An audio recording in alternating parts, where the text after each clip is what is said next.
So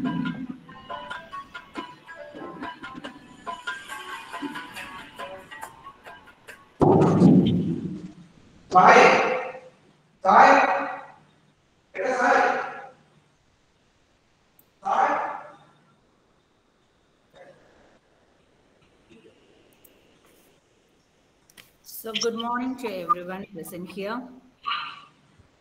Ratnavel Subramaniam College of Arts and Science, Department of Biochemistry, and Barshat College, Kolkata, West Bengal welcomes you for the 5-day online student skill development program. Topic is medicinal plants and phytoremediation. So dear participants, welcome for the second day. So let's begin the program today. So as a part of the welcome address and introduction of the chief guest, I call Dr. Arpita Chatterjee, Head Department of Botany from Barshat College, West Bengal, to give away the address. Welcome, ma'am. Thank you very much, madam. It is my great fortune to introduce before you a very renowned person, Dr. Chandramouli Swaran, Principal, Ayurveda College, Coimbatore, Tamil Nadu, India. He has visited more than 6 countries to conduct seminars and classes for foreign students. He has published various articles in national and international journals. He has attended various national and international seminars and has presented various research articles. He was also invited as a resource person in state level and national level seminars to deliver speeches on Panchakarma. He has completed his BAMS degree from Sri Jayanta Saraswati Ayurveda College, Chennai. After successfully completing his UG course, he pursued his Ayurveda MD in the Department of Panchakarma from DGM Ayurveda Medical College of Karnataka in the year 2006. After that, he successfully completed his PhD from the Department National Institute of Ayurveda, Jaipur, Rajasthan.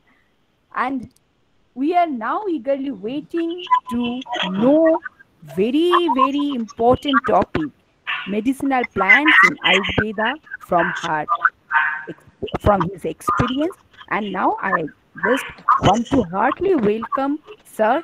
Please deliver your lecture. Sir, welcome. Yeah. Thank you, madam. Thank you very much for your kind introduction. So, can you see my screen, madam?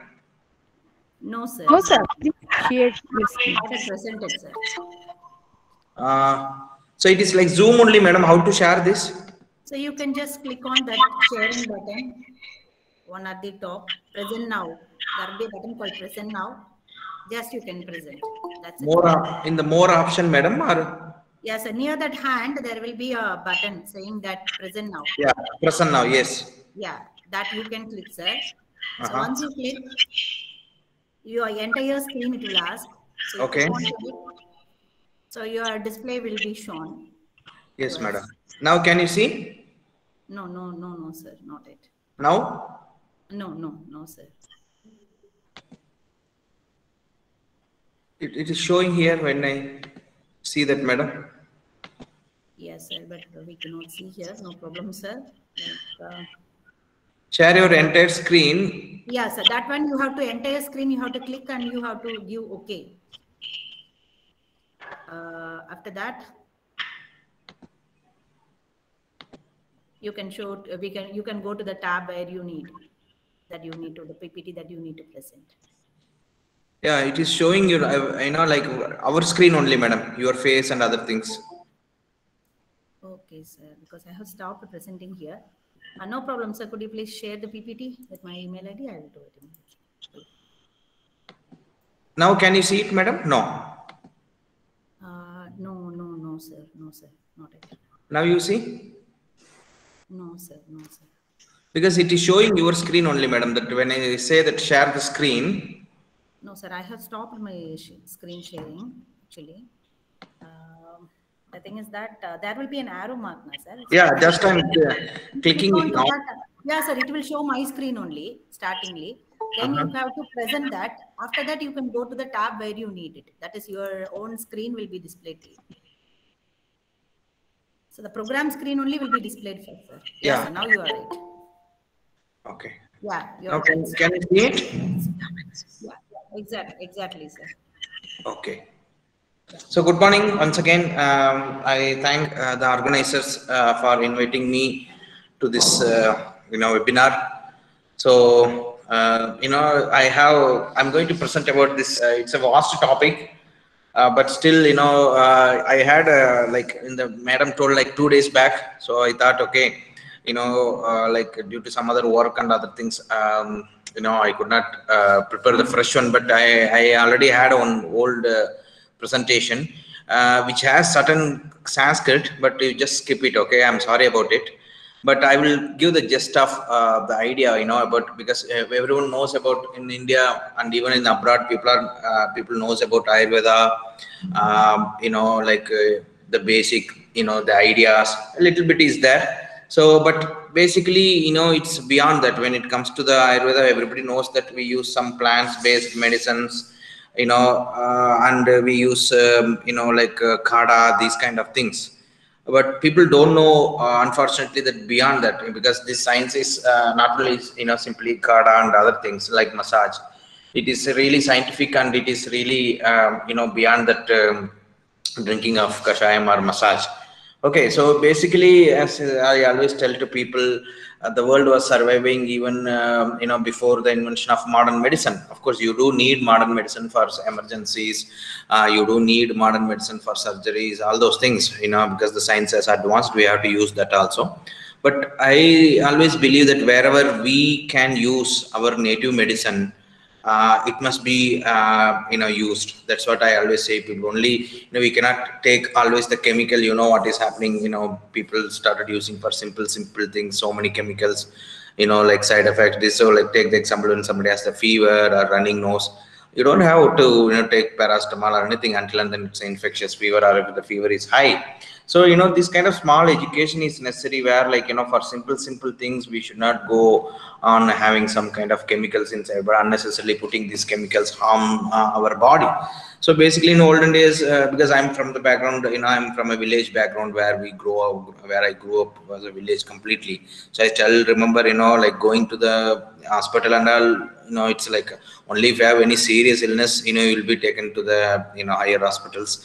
Otherwise, locally there'll be some, people are like, it is taken care of in a home itself.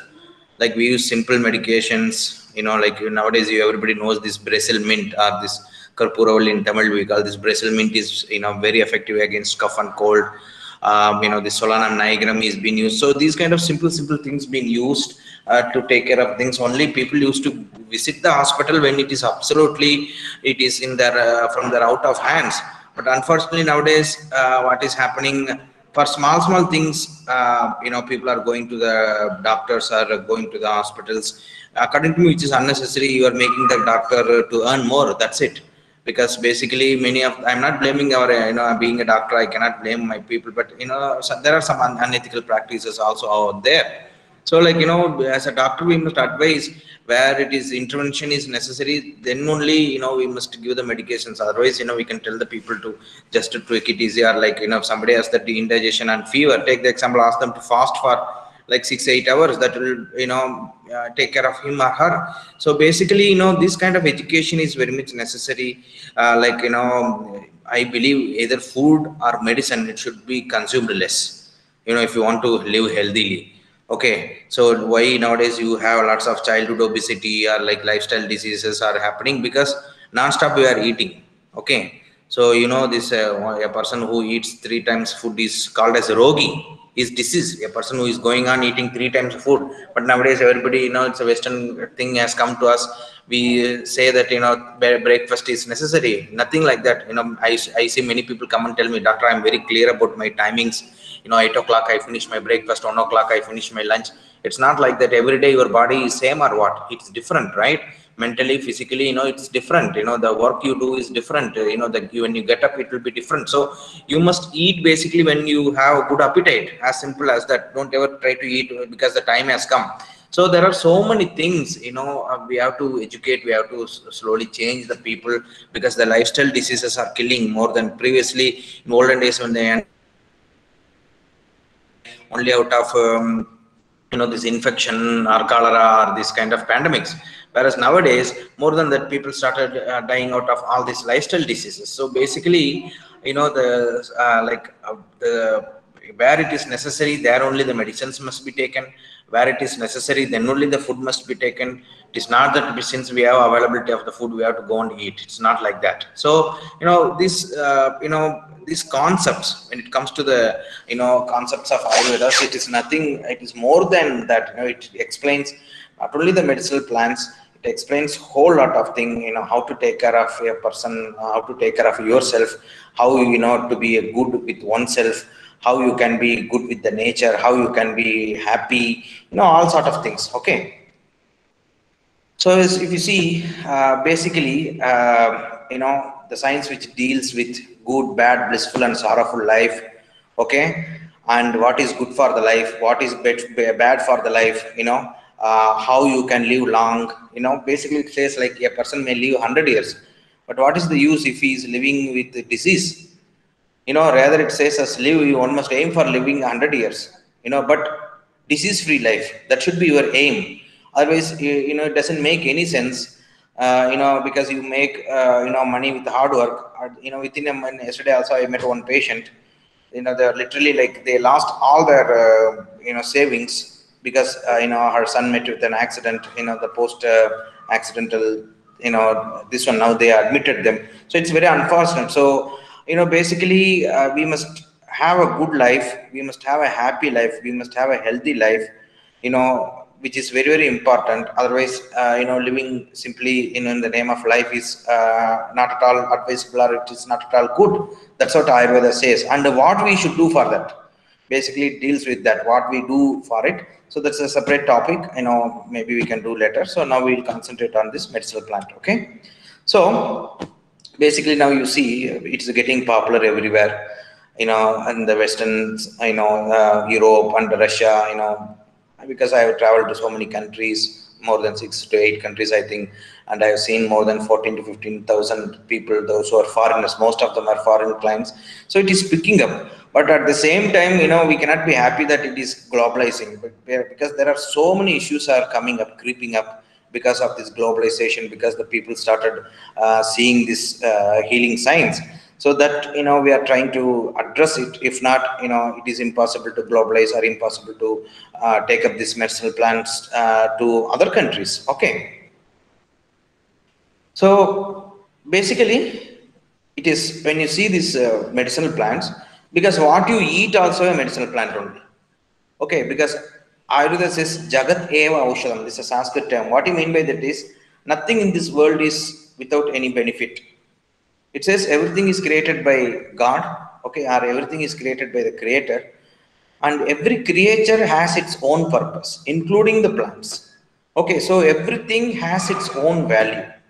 Okay, so that value should be taken care of, or that value should be understood, and it should be implemented. That's what it says. Okay, so not only, when you see this Ayurveda, it is not only that it gives some medications in the form of powder, capsules, tablets, or kada.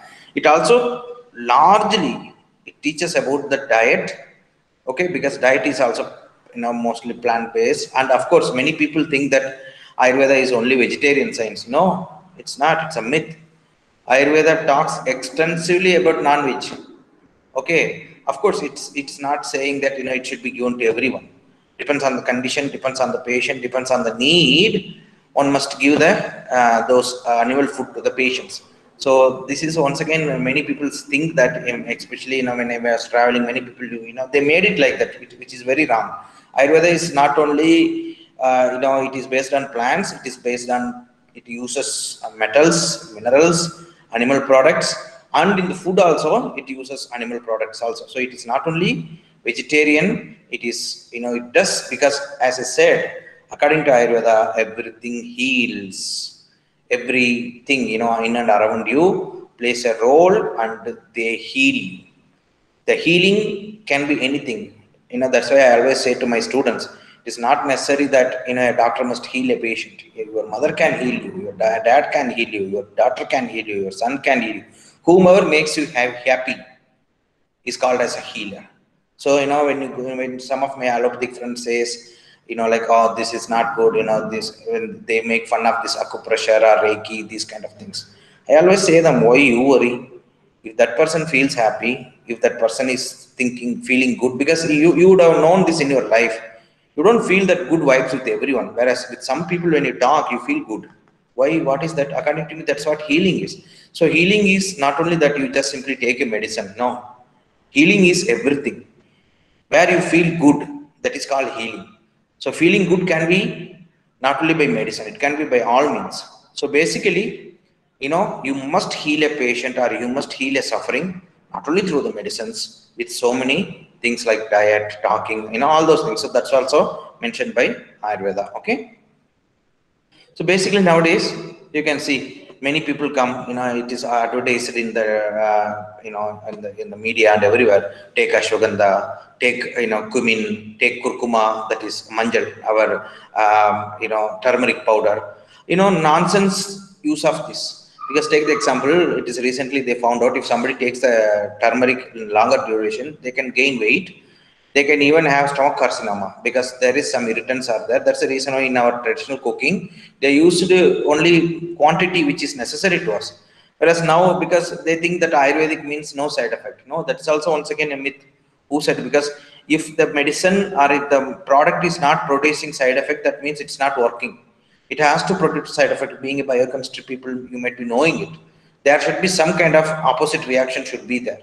So it is a myth that Ayurvedic medicines will not produce any kind of side effects. No, if you don't use them properly, if you don't use them correctly in the correct dose, then it will create side effects. So basically, it should be used properly. You cannot treat yourself by just googling it or by just many people does that. They say, doctor, I take ashwagandha, doctor, I take tirfala. They're all medicines. Like it's like food. Like you cannot take the same food or like the quantity how much you take, right? So you can't just, okay, this food is good for me, I'm going to take it 1 kilogram. No, it's not like that. So basically, which is good for you, which is bad for you. The food wise, or like if somebody has the back pain, they know like if you walking or if you are doing running, the back pain increases. So the limitation, same is explainable, same is applicable to these Ayurvedic medications also. Why? Because it is not that simply because they are plants you take it. No, it should not. Okay, because they are also either food or medicine that has its own value. Whenever is necessary, then only we must take. So that's why in the initial beginning I said, when you have good appetite, you take food. It's not necessary that you should take it 8:30. When you don't have appetite, or you want to take it. In Tamil, we have a saying, sorry about people those are in other language, pasittu pusi. They say that means when you are hunger, then only you eat. Don't eat if you don't have hunger. Ayurveda says about this atyashana, like that. It classified.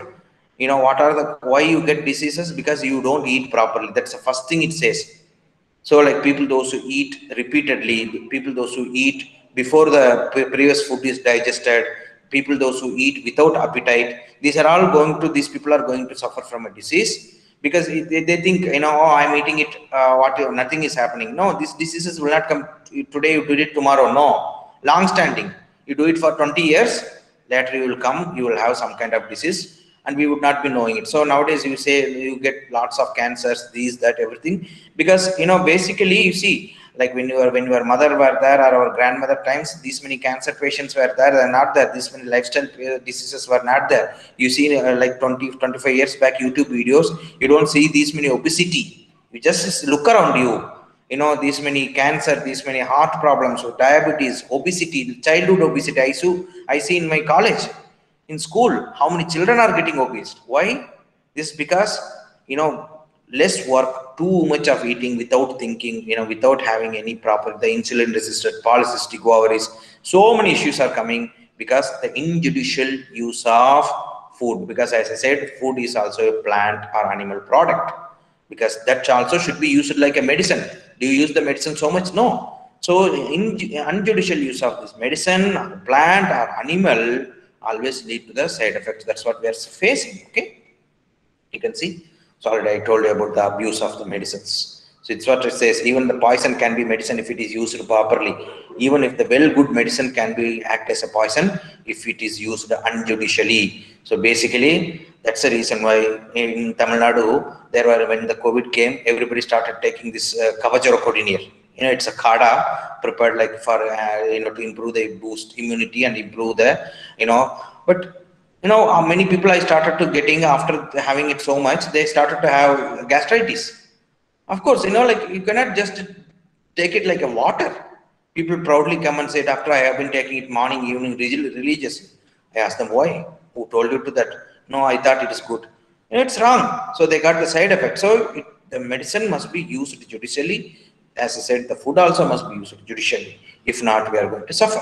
Okay. So basically, if you see, 90% of the Ayurvedic preparations are plant-based. Okay. And other 10%, if you see, we do use animal products, we do use metals and minerals, but most of them are plant-based, okay? And most of them are not single herbs. Like nowadays we use, as I said, ashwagandha or turmeric or cumin, like that. Now most of the Ayurvedic formulations are polyherbal formulations. Like there will be yoga, that's what I said, yoga means composition. That in that composition there will be 10 or 15 herbs. Many people, this is also one gray area where people, I felt very difficult. People ask me, I don't know whether when they go to the allopathic doctor, they don't ask, doctor, what the chemical is, what is the pharmacological action, what is the pharmacokinetics or pharmacodynamics. But unfortunately, when they come to me, they ask what is there inside. Of course, it is their right, they need to ask.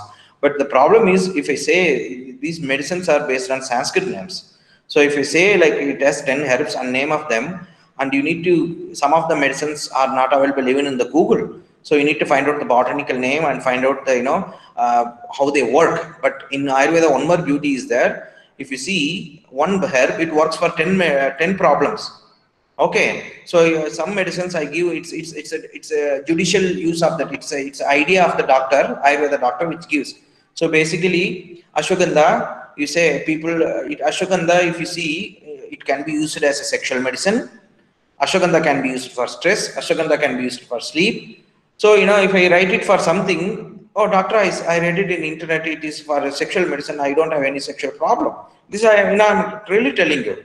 So, because, these Ayurvedic medicines are, one is polyherbal. Second, they have their the nomenclature is in Sanskrit. And when they mix it with so different herbs, they act differently. Okay, so take the example, you have tirfala. Everybody knows that we use it for constipation, but it's not. When you use the tirfala with honey, it improves the eyesight. One simple example I'm telling you. So I told you about the ashwagandha. So like that, it is very difficult for the Ayurvedic physician to explain about the this part, and once again they are very difficult to explain about the pharmacological part, because these are all polyherbal compounds. But we are trying, okay, so that it can be approachable, or it can be easy for the patient to at least understand something. Okay, so most of them are plant-based. And we do use some, metals and minerals, and we do use animal products also, okay? And most of them are polyherbal combinations, okay? So, why we were going about polyherbal combinations? It is, if you are having a fried rice, I know it's not good, but sometimes you have to have sauce and other thing, right? Then only it tastes good. So, when you have white rice or chapati, you have to have a dal. Without that, the chapati don't feel good. Same is with the polyherbal combination also. You may have single herbs, but when you put so many herbs, and according to the ratio, according to what is mentioned in the text, they work better. They work better. So basically, there will be like minimum of 3 to 30, or some herbal compounds are more than 200, 250 herbs. Take the example Chyawanprash. Almost 126 herbs are available in that. So basically, so many herbs are into it in order to make them more palatable, or in order to make them more synergetic, because when you add so many things, judicially, I use this word, you cannot simply put everything and make it. It's like cooking, you cannot put everything. How much should be put, how much the quantity, quality, everything is there. So accordingly, when you prepare, then you get the results, otherwise you won't get the results. So it is very, very important to make the formula, the polyherbal formulations, then you will give it to the patient. That's what, even during Corona and all, we were doing, okay. So basically, if you see, in the Indian subcontinent, you have more than 10,000 plants, okay, available. All right, more than 1 lakh plants. How much it is? 10, yeah, sorry, 10,000. I'm very poor in mathematics. I'm so sorry about it. Okay, but if you see in the formulations, only we use like 1,200 or 1,500 maximum, because so many herbs we are not able to identify because they all written differently. You know, how it's a very nice thing. I will tell you how we identify, or the people identified the medicines. Take the example, ashwagandha. So this is the name of a herb. Many people would have known this. So ashwa means horse, gandha means smell. So the root of this plant smells like horse. Hence it is called as ashwagandha. And some of the medicinal plants, they gave the synonyms. Okay. So take the example like Garuda Kirangu, because in Tamil that this Padala Karadi is there, because like Kaka Janga. Kaka means crow. Janga means the web of the finger webs. So if you see that fruits, it looks like that. So that's how they actually able to identify, because we don't have any botanical descriptions available in our texts. We don't get any botanical this one. So basically how they identify these herbs: smell, then taste, okay, then basically the shape of the root or the shape of the tree, okay. So lastly they say, once again, they used to do dhyana, or they used to do the meditation. These are the things they wrote. As a scientific community, how far it is true, we don't know, but we cannot say, if you don't understand something, you cannot say it is unscientific. We must only say, I don't know about the topic, that's it. But you cannot say, no, it is stupidity. Many people nowadays do. That's what, if they don't understand, unfortunately they say it's a stupid thing. No, it's not like that. It is because you are not able to understand that concept, as simple as that. So basically what they written is, like they used to meditate, and they said that they went to some extent to say that they used to communicate with the plants, and they used to ask, how good you are, something like that. So how far these things are nowadays possible? These are some of the questions in my mind I always ask, how it is even possible. But you see nowadays, like if you see all the great religions, nowadays, why new prophets are not coming, why new religion is not evolving. I really don't know whether we are into some kind of more scientific, or now we are not understanding so many concepts. Really, I don't know. Okay. Whereas in olden days, the people were, maybe I believe they are better than us, of course, in the mental plateau. Okay. So I don't know. So this is how they identified the plants. This is how they could able to. Otherwise, this question always comes to me. Just imagine these many plants, how they could be able to say, if you take tulsi, it is good for your throat, oxymum sanctum. Or if they take curcuma, it is anti-cancerous. Or cumin, it kindles your digestion. Just imagine, like these herbs, even this question always fascinates me. How they know this medicine is good for this? Nowadays, even if you want to create one simple medicine, you are doing laboratory study, animal study, pharmacology, pharmacokinetics, pharmacodynamics, and how it is used, where it is excreted, everything. But these people said this medicine is good for this. Okay, so take the example, this licorice root, so madhyashti we call, it's very good for throat. How they know this? Triphala, 3 fruits, this amla is there. Amla is rich in vitamin C. It is a very good immune modulator. It is immune booster. But how they know this? So this is the biggest question. As in the text, there is an answer that they are all divine people. Sometimes we can take it back. What is this? What do you mean by? Because many people may be believing in God. Many people may not believe in these kind of things. What is divinity in this? How how they would, otherwise then give the answer. How they know this? Basically, this question always goes in my head. One side, okay, you can believe, okay, there are like sages.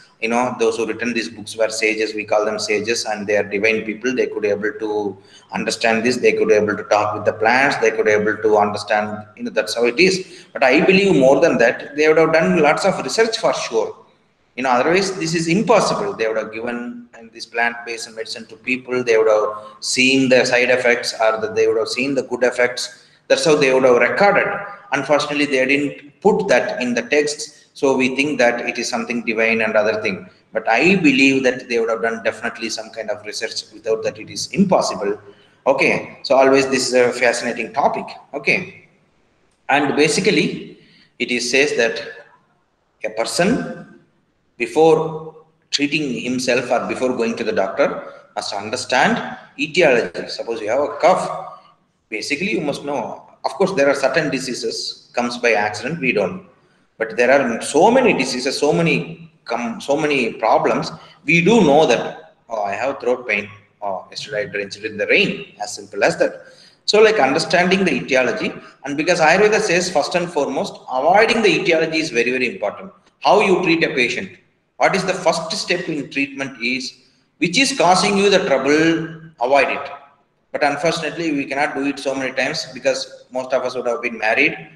So maybe like female will have trouble with the male, or husband will be having trouble with the. But still, our beauty of the culture is we try to live together. Always it is impossible to remove the etiology because practically it is difficult. But Ayurveda always says that if you want to at least treat a disease, try to find out the etiology and try to stay away from the etiology. And you have gastritis. If you are taking, if you take pickles or very strong alcohol or anything, it is good, the gastritis will increase.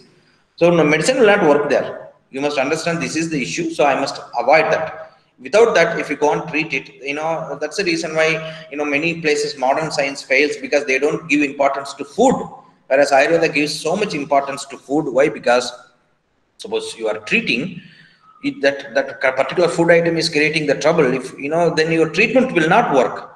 So same example I said about GERD or gastroesophageal disease, or the this gastritic disease. Until and then you correct your food or eating habit, no medicine is going to help. So when the treatment is done, the etiology must be taken care of, and whichever is causing you the trouble, you must try to avoid it. Then followed by medications and self-discipline. Suppose many people come, one more example I'll tell you. They'll say, I have a back pain, doctor, but I love playing tennis, or I love playing badminton. I said, then don't come, I can't help, I'm sorry. Why? Because when you have back pain, first and foremost is do the treatment, take rest. And you cannot stand for longer. And many people come and stand, like they say, no, my work is like standing. Okay, then definitely it is not going to help. So when you have a fever, you must take rest 1 or 2 days. With fever, if you work, the fever will increase. So basically, people must understand. I always tell to people, listen to your body. It will always try to communicate with you. It will always try to tell you, boss, I'm not doing good today. And you must listen. If you don't listen, you are inviting a trouble. But many people say, no, I can't do this, I have that. Okay, fine. But the day will come where you will be ending it in a hospital, because many of us think when we are not there, nothing will happen. No, it's a myth. It's not. Still the world will survive.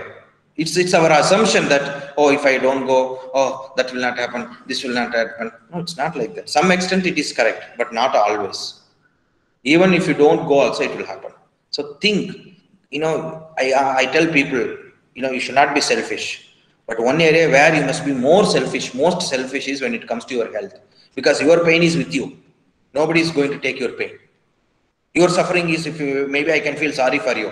Your children can feel sorry for you. They may cry for you. Your husband can feel sorry for you. Your wife can feel sorry for you. But whatever pain you have to undergo. So you be selfish in that. And one more thing, many of the ladies say, no, I have to do this, I don't. No, you have to express. You have to tell, take Baba, today मैं तो अच्छा नहीं है, मुझसे नहीं हो सकता है, आप लोग कुछ कर लो, तुम लोग मुझको help करो. You have to tell this. Open your mind, because when it comes to the health, you must be selfish. Okay. So basically, when you see what is dravya, or what is the drug, or what is the medicine, or what is the plant, so which is having action and property. Okay, whichever does action in our body, or which possess the properties inside. The properties can be taste, the property can be potency, the property can be post after digestion. So which possesses all these is called as the medicine or food. So food, according to Ayurveda, food acts by taste. Food doesn't contain this virya or potency. Food acts by taste, whereas medicine acts by potency. So if the drug is having good potency, action potential, then only it will work. That's the reason why Ayurveda says, how to take care of the drug, how the plant should be. I will tell you later how the plant should be, how the root should be. You should not use the plant or the roots which is infected or which is infested by the, insects, all those things it says, because it needs to have potency. If the potency is not there, how much you give, it is not going to work. So same with the food. If you don't prepare it tastefully, rasa or taste, then nobody is going to eat. So food acts by the taste, whereas the medicine acts by the potency. Okay. And one more thing, according to Ayurveda, this is a very, very important and unique concept. Everything is made out of 5 elements. Why we are able to live in this world or this universe? Because we have 5 elements. Why we are not able to live in moon or other Mars? Of course, they go to Mars, but they don't live like us normally, because some element is missing there. We have water, we have earth, we have fire, we have space, we have air. All these 5 elements are available here. That's why we are able to breathe, we are able to survive here. Whereas in other planets, some elements are missing there. That is the reason why we may go in future for sure, but I don't think so we will live like this. We may need to compromise there. When you go to Mars and other places, they are thinking you may live with some kind of compromise for sure.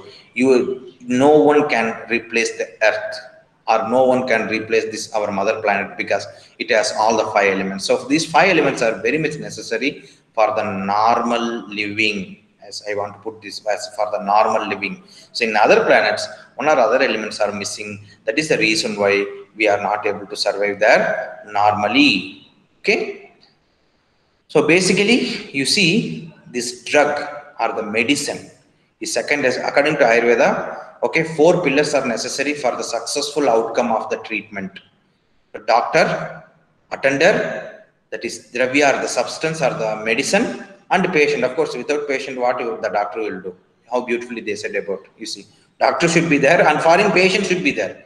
If there is no patient, treatment will not be, you cannot do the treatment and treatment will not be successful. And of course, the attender, you must say something. When you say something, the attender must attend this. Attender must execute the treatment properly. If not, this is how it is. So in that you see the substance or drug comes second. Why? Because which is important. Without drug, drug, most of the treatments are impossible, because some treatments you can do with food and simple other measures, but drug is very important. In so many places you need a drug. Okay. Then if you see how the drug can be best according to Ayurveda, how you can identify, this plant is good, or how you can identify, we can use this plant. So it should be commonly, abundantly available. Okay. So it should be opt for that particular condition. Okay. And it should be used for different forms. Okay. It can be used as kada, it can be used as oil, it can be, it should, then only you can call it as a best drug. Okay. And it should possess best therapeutic qualities. You need to see, this is how they identified in the olden days. Nowadays you have so many ideas, so many measures are there to identify the good herbs. Chromatography is that there are so many advanced techniques has come. In olden days, this is how they identified the drugs and they utilized. Okay. Then basically, this is how they classified. So, there are, as I said, there are so many herbs, but you need to classify them. Then only you can use them very, very properly. Okay. They classified on the basis of the taste. They classified on the basis of action. Okay. They classified on the basis of how many forms they can use. Okay. And they classified according to their action potential. This is how they classified, and according to the classification, doctor or the treatment or the physician can use it. Okay. So, and once again, you see, this is the beautiful classification. So which has life and which has non-living. Okay. So in this they made all the animal products, metals and minerals. According to them, metals and minerals don't possess any kind of soul or any kind of, they don't have the life. So they put it in non-life activities or non-life things and living things. Okay. Then once again they made it like some of the herbs, which gives the flowers and visible fruits. Take the example ficus or athipadam. The ficus, it gives, you see the flowers and fruits visibly. Okay. Then once again, second one, okay, they made it like you can see, angiosperms, visible flowers. Okay. One is hidden flower and visible fruit, that is ficus. So second one is visible flowers and fruits, like some of the angiosperms and climbers and creepers. Take the example, this, this guduchi, this is Tinus cardifolia, it creeps. This is how they classified. Okay. And which comes under out of sweat, like insects. Okay. Then which comes out of soil, like frogs. Okay. And which comes out of placental origin, that is mammals. Okay. Then like that, they made different classification so that we can easily understand them, we can study them. How beautifully they made, you see. Okay. So basically, along with the medicinal herbs, food also plays a very important role in Ayurvedic practice. Okay, because food heals off of our disease. Okay, take the example, as I said, metabolic diseases and diseases of the gastrointestinal tract are directly influenced by food. Food can also indirectly affect diseases of the skin. So if you take lots, somebody is having acne, if a student is having big acne, if that girl is or boy is going to have lots of oily food, you can see this acne is going to increase. So because what you eat, it reflects in your body. That's why in Ayurveda they said about this sattvic food. Some of the foods which makes your mind very calm, rajasic food, some of the foods which make you anger, hate, like alcohol, some of the food which makes you dull, like garlic or onion. That's the reason why if somebody, do some kind of meditation and other thing, they take only this sattvic food or which makes the mind, flat, which doesn't give much emotion, So because they found out that food does affect your physical and mental well-being. Okay, which is very true. Then once again, you can see some of the things which can be used day-to-day life to maintain your good health. Okay, like a red variety of rice, then mung bean. Okay, then the fresh water which falls from the sky. Okay, then this black salt. Okay, like that, you can see some of the mamsas. Okay, so that is some of the the animal products also they have mentioned. Gingerly oil, or the this til tail.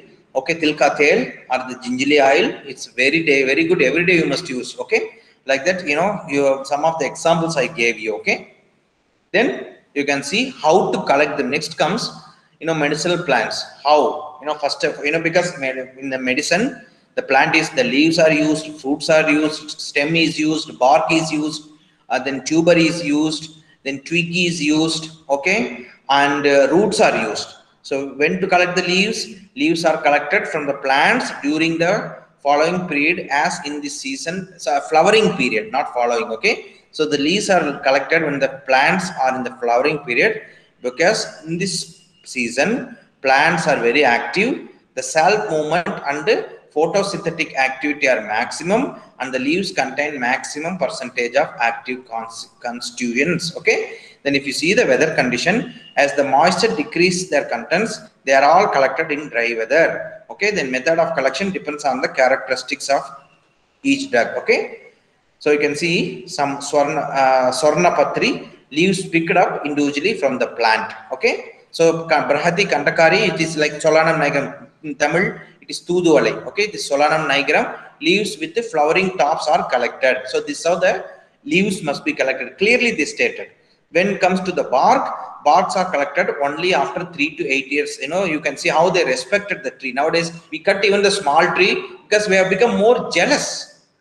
Unfortunately, I'm sorry to say, we means not all of us.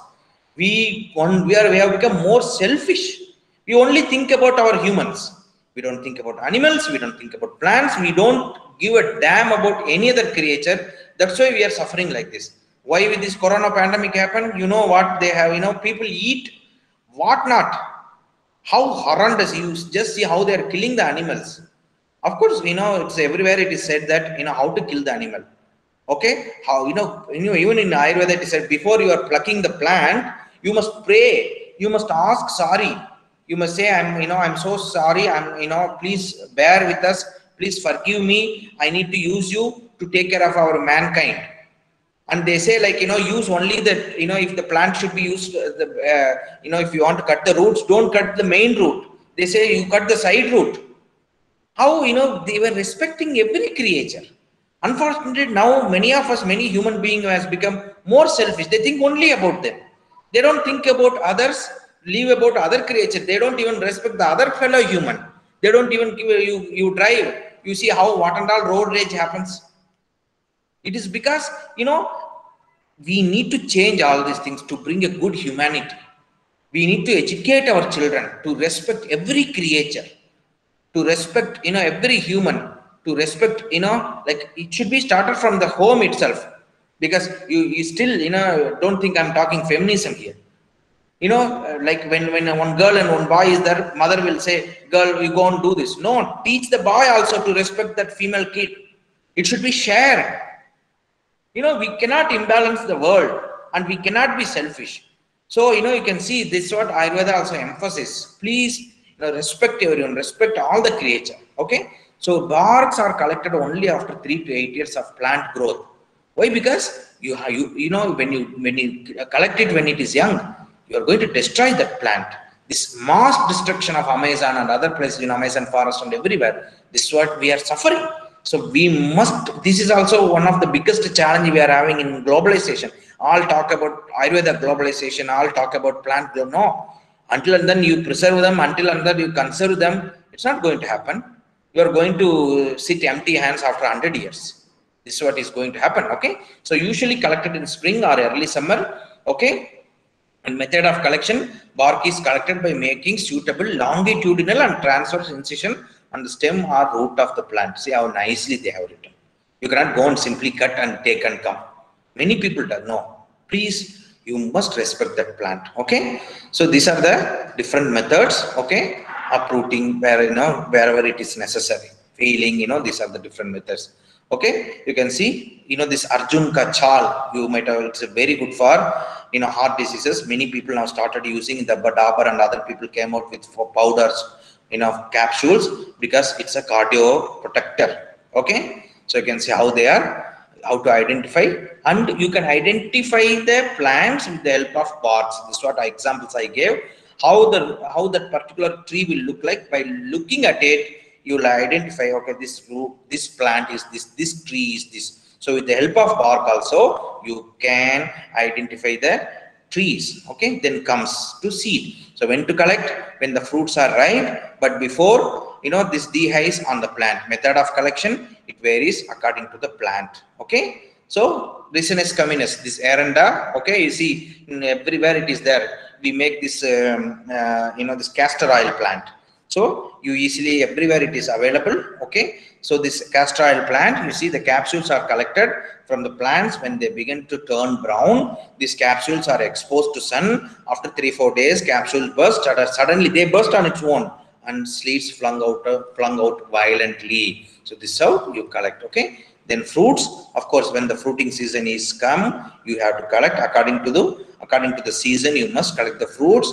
Okay. And the early autumn is the good time. Nowadays, many people are happy that, you get mango even all over the,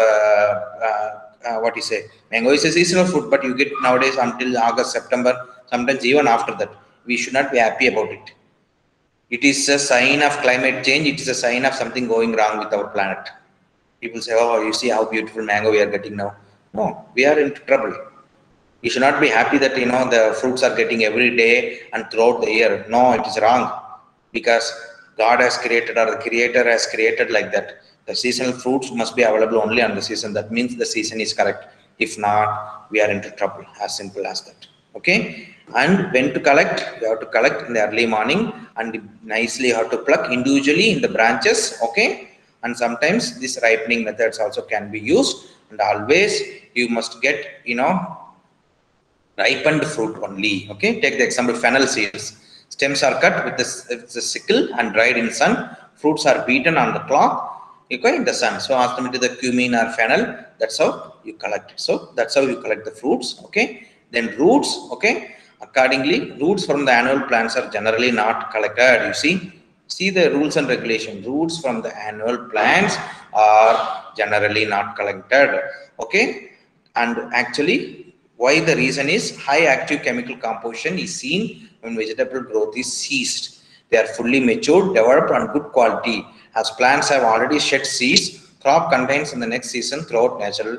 Okay, you can say licorice, estimadu. In the third year, when leaves fall, the plants are dug up, buds and roots are removed, and the roots and stolons and dried rapidly in the sun, and finally in a heated chamber. This is how you, so periodically they did, and beautifully they explained how to use, how to collect, which is very, very important. Okay, once again they said about hardwood, or like once again this latex, how to collect.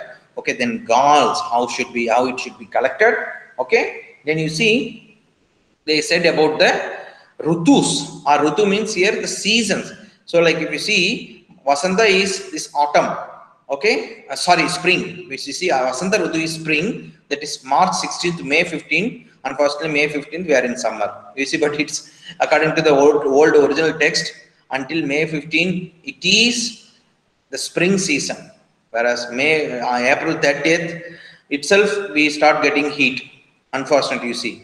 So what you must get, you must, pushpa means flower, you must obtain, okay, leaves also you must obtain. So May 16th to July 15th is Grishma, that is summer season, only fruit and root must be collected. Okay, then rainy season, that is pre-rainy season, July 16th to August 15th, it is pre-rainy season, where you must collect the root. Then August 16th to September 16th, it is rainy season.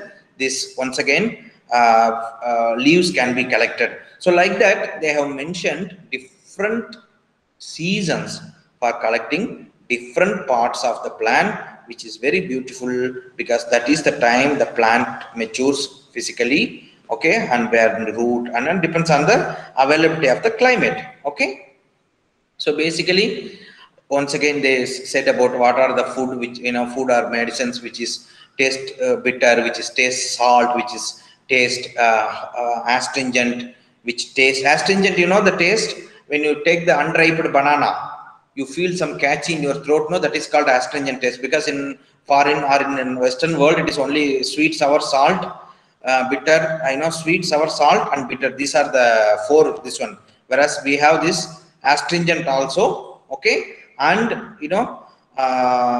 this pungent also. These two is uniquely available in India. It is only it is Indians we use this pungent taste, because for them it is spicy, because spicy is different, pungent is different. Okay, so accordingly the taste, according to their taste also, they classified the herbs. Okay, all right. So like once again they classified according to the cereals also, legumes, cereals, and tubers, like that also. The food whatever we eat in the food, they the rice items and the milk. There are 8 types of milks available, or the ghee, like that. They segregated and classified all these food items under the plants. Okay, so these are some of our texts. Okay, you can see like so many fruits, everything they mentioned. Okay, so basically how they used to give the names of the plants. Okay, basically as I said, how they used it, because if you see the names, you would have seen so many names of the trees, but have you ever thought how did they name it? Like we say tamarind tree, okay, English, okay, or in neem tree, English, vepa maram. Vepa means in Tamil it's bitter. So like they naming, how they named it beautifully. So by seeing the leaves, by seeing the barks, by taste, by height, okay, smell. So like they used all these parameters, before naming. And how the fruits are, whether the round fruit or elongated fruit, okay, how the leaves are. So they named how, by seeing the looks, by taste, by shape, okay, by action, length, width. They used all these parameters to name the particular, herb or particular shrub, okay. So since it's a very big topic, I just, I thought I'll give you some kind of introduction about how in Ayurveda these medicines are named, what are the different things are used, when to collect them, how to collect them, about a little bit about polyherbal compound and everything. Just it's an introduction. So with this, I'll conclude, okay. Just by knowing the names and forms of herbs, though no one can claim to have a perfect knowledge of medicinal uses of the plant. So just by knowing the names, this is what is happening in the world. People will come and say to me, oh, ashwagandha, I know it is very good for anxiety. Just by knowing the name, you are not going to know the plants. It is beyond that. You need to have dedication. You need to study a lot to understand them and use them. So with this, I would like to conclude my talk. And I once again thank the organizers for giving me this opportunity, especially Shamima ma'am, and I forgot the name of the other college which is there in Calcutta. And I thank all the students and the organizers. Thank you once again. If you have any questions, you can ask me. Thank you very much. Thank you.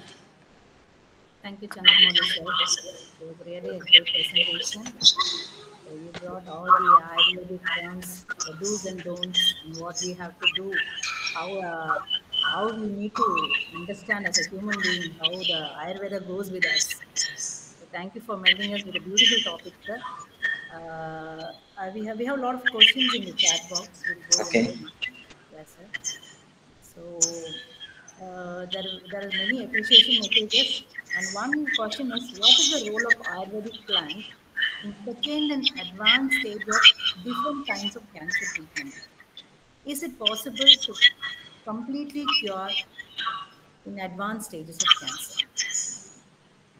Okay, see, actually speaking, lots of research is still going on. Frankly speaking, in advanced stages of cancers, it is very, I don't think so as far as my knowledge goes.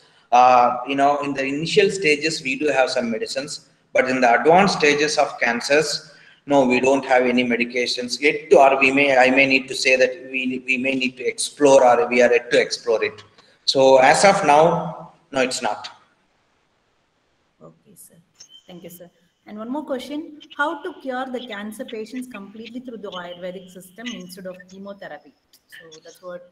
Yes, this is a very good thing. Lots of research is going on. When you see the cancer, I said maybe like when they were writing this book, or I don't think so. This is my understanding.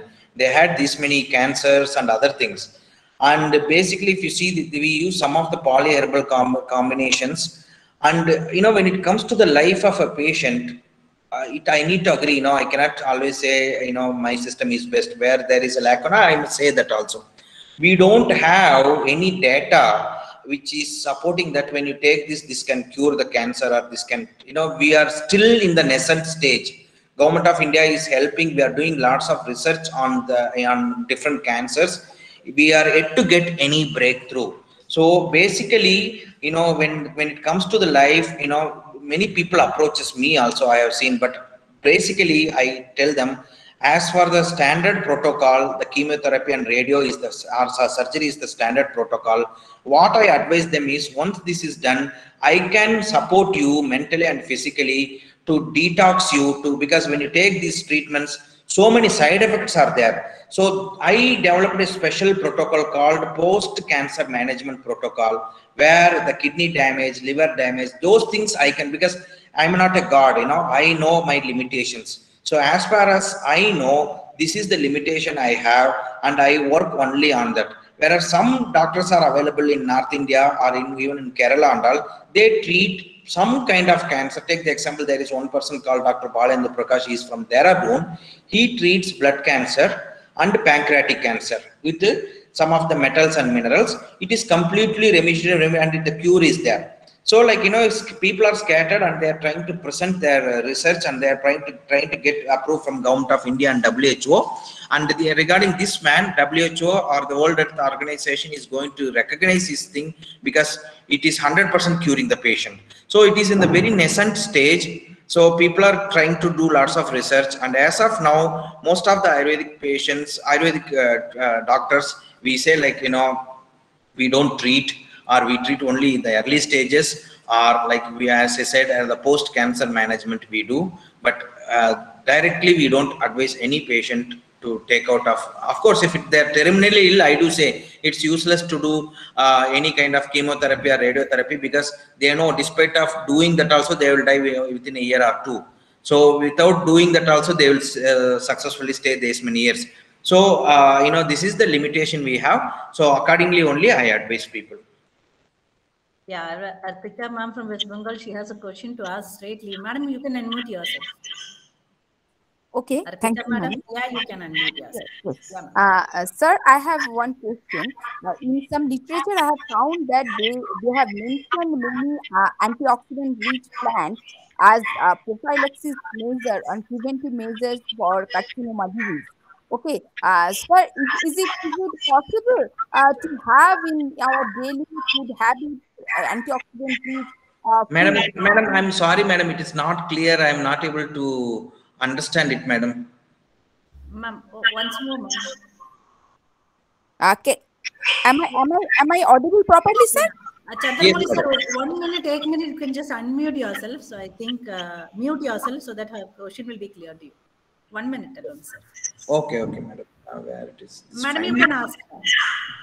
Okay. I just want to know that in some literature it was written clearly that if we have in our daily food life antioxidant rich food, fruits and other herbal medicine, which is very rich in antioxidant, which can prevent our oxidative burst in our cell, and it can prophylactically and preventively can stop carcinoma. Is it a true story or not, sir? Yes, sir. Yes, madam. The thing is, once again, organically, I should put this word. If the fruit is, organic, okay. So this is very, very important, because nowadays, what and all they are doing with the fruits also. Unfortunate. It's very unfortunate we are living in that kind of world. We think that greens are very good, so we go and purchase, and we think the fruits are very good, we go and purchase. But as I said, the human being has become so selfish. They don't even damn care about any other. Even children, the milk adulterant, that. So like, somehow we are living in, unfortunately, such kind of transition period, or what I call it as a transition period. I believe that maybe in future our children will be better than us. But yes, if you get the organically fruit, the seasonal fruit, definitely I advise people to stick with the seasonal eating and seasonal fruits. Please, when something you get it in that particular season, consume it more. That Ayurveda appreciate it, because that is very, very important. And yes, your point, I totally agree. And they are rich in antioxidants. Yes, we can do it, madam. No problem. Thank you, sir. Thank you very much. Thank you, Arpita ma'am, and thank you, Chandramouli sir. And one more question: due to consumption of Ayurvedic medication that are rich in heavy metals, will it cause any renal damage? Once again, it's a myth. The questioner can he provide a data, or she provide a data about it? It's it's like all over the Google. It is just like saying it's not like that. Basically, of course, we do use metals and minerals, not every places, and they are very, very used in very micro particle. And Government of India is very strict. Nowadays it is prepared in the laboratory, and every batch must go to the Government of India. They check it. They get it is purified 99.99%. Then only it is eligible for human consumption. And basically you don't have any data where which supports that. Okay, I consumed Ayurvedic medicine where my kidneys are gone, my 100 people are died out of. It is not at all there. But generally people think saying I would have consumed maybe 1 kg of mercury. By God's grace, I am still alive. Okay. So this is the example. So it's not like that. As I said, if it is used judicially, if it is prepared properly, if it is from the good company or you prepare properly, it will not create any trouble. But unfortunately, in many of the cases, what happens, there are some these local healers are there. We don't have any good rules and regulations, or we don't have any strong law to crumb them. So those people prepare nonsense things and give people. If people are not going to the well studied Ayurvedic doctor or well qualified doctor, if they go to the quacks, of course it can happen. Okay, sir. Sir, there are a few questions that have been posted in the WhatsApp group. Let me just read for you. One, there is an appreciation message. Nice session, sir. What your take-home message for us for a healthy lifestyle? So, healthy lifestyle: respect your body, listen to your mind, and respect other creatures. You will be fine. okay, sir. So next question is how to balance Vata, Pitta, and Kapha. Oh, you need to come to me. I need to teach. It's a huge topic. How to balance? Okay, I'll tell you. By eating properly. That's what Ayurveda says. Because sometimes when, despite of many people ask me, doctor, I do yoga, I do this, that why I got this. That is karma. We cannot, if you are going, if you are meeting with a simple accident, it is not, because certain things are not in our hands. But still, they found out that people, those who follow, they could able to postpone the heart attack, or they could able to avert it completely. So properly, people must eat when they get good appetite. They must not indulge in any unlawful behaviors mentally and physically. You are going to do wrong, then don't do it. Okay? So I always believe there is a difference between mistake and wrong. Wrong, you knowingly you do. Mistake happens without knowing you do. So don't do any wrong. Try. Okay? Then eat properly when there is a good appetite. Sleep properly. Okay? Spend time with your family and be selfish when it comes to the health, and please do exercise regularly. Okay, sir. Thank you. Sir, the next question is, which herb do you suggest for a daily intake? No, there is no, food can be taken daily. Herb should not be taken daily because that is a medicine. As I said, there is no rule that you can take early every day. It is not necessary. Whereas some of the herbs acts like food. Like take the example, avla, okay, or the gooseberry. That you can take, no problem, because it is rich in vitamin C. That kind of herbs which can be used as food, that herbs can be taken daily. Okay, sir. One more question. Which polyherbal formulation is suggested for the treatment of COVID-19? COVID-19, there are like, you have basically this Kafajara Kodiniri is there. And once again, you have Mahasudarshana Ganava. These names are, I'm so sorry, these are all in Sanskrit. Okay, so you have this Vettumaran Guliga, you have this Indugandam Kashayam, you have Vasaguduchiyadi Kashayam, you please visit to your Ayurvedic doctor, or they can write to me personally. I will give them, no problem. Okay, sir. Now, sir, could you please explain us about the clinical trials in Ayurveda? Oh, it is all over the internet, you can find out. There are so much, plenty available. After COVID-19, it has still boomed up, right? Yes, so many things are available, and the government of India is taken, and recently also All India Institute of Ayurveda conducted a study. They found out that the placebo group and the one group, there are three groups they created. One is with Ayurveda and allopathy, one is placebo, one is only allopathy. So when they combined this Ayurveda and allopathy, the success rate, the recovery rate was almost 80%. In only simple allopathy group, it was only 60%. In placebo group, it was only 25%. One more question. What help do you suggest for the future research? There are so many herbs available, madam. Every herb we can do, because we need such people. We need pharmacists. We need biochemistry people, and there are many people are into it now. I could able to see, even one of my cousin is working on the herb only, because I think like we need to explore, because so many of the modern drugs also basically from the herbal only. So there are so many herbs. As I said, there are 10,000 herbs are available. So we can choose. Plenty option is available. And one more question to you, sir. Sir, can you suggest us to be younger? What steps have to be followed in our day-to-day life? Yes, this is Ayurveda beautifully said. It is called as a rasayana. Okay, so the first and foremost step, if you want to be younger, what it says, Priyamvada, that means be helpful or try to make others happy, so that so staying happy with yourself and making others happy is once an important. Sleeping properly, okay, and exercise properly, and following good conducts, very important. If you see, there is a chapter called good conducts, how a human being should conduct himself in the society and the family, like respecting elders, respecting the other creatures, watering the plant, giving some food to the cow or the necessary people, all which makes your mind, basically what they say, keep your mind happy, keep your mind flat, and sleep properly, eat when you can eat, exercise properly, okay, and try to eat. On basic thing I want to tell people, don't avoid please monotonous eating.